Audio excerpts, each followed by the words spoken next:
आदरणीय कोर्टचा मी मनापासून आभार मानेन की आम्हाला सगळ्यांनाच त्यांनी ॲक्विट केलेला आहे आणि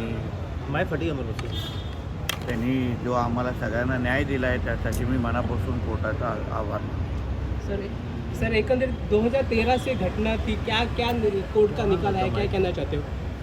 नहीं, आखिर में जो फैक्ट्स है वो हमारे संग्राम देसाई जी और उन्होंने हमारे सबकी टीम ने, लॉयर्स की टीम ने कोर्ट के सामने रखा। उन्होंने सभी फैक्ट्स जो नज़र के सामने रखा और आखिर में हम सभी को न्याय दिया है, इसके लिए उनका आभार मानतो। त्यावेळी जी घटना घडली त्याबाबत काय सांगायचं आहे? आता मला वाटतं की आज कोर्टाने योग्य तो निकाल दिलेला आहे, त्यांनी सगळे सत्यता तपासलेली आहे। मला वाटतं आता त्याच्याबद्दल परत बोलणं उचित नाही। थँक्यू। येस, सर आज कोर्टाचा निकाल आलेला, एकंदरीत काय निकाल आलाय? नाही, जे प्रॉसिक्युशनची केस होती त्या दिवशी जी घटना घडली त्या संदर्भात प्रॉसिक्युशनने आपले सगळे एव्हिडन्स विटनेसेस दिले। After going through the evidence the court has come to a conclusion that the prosecution has failed to prove the case आणि म्हणून सर्व आरोपींची निर्दोष मुक्तता करण्यात आलेली आहे। एक्झॅक्ट ती घटना काय होती त्या दिवशी?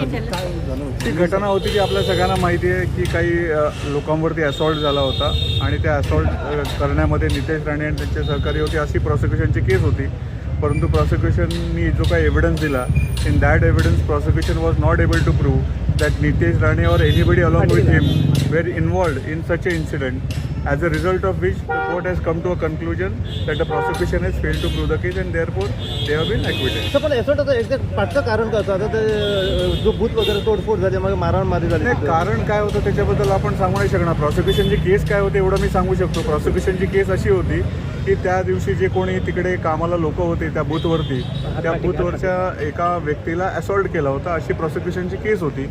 परंतु तशी काही घटना घडली असं आपण सांगू नाही शकत। प्रॉसिक्युशनचं असं म्हणणं होतं which the prosecution has failed eventually, so I believe की the matter has come to an end. आमदार रितेश नारायणचा ह्यांचा रोल काय होता आतमध्ये? यांचा वेगळा असा रोल काही नव्हता, कॉमन सगळ्यांचा जो रोल होता तोच नितेश राणेचा होता।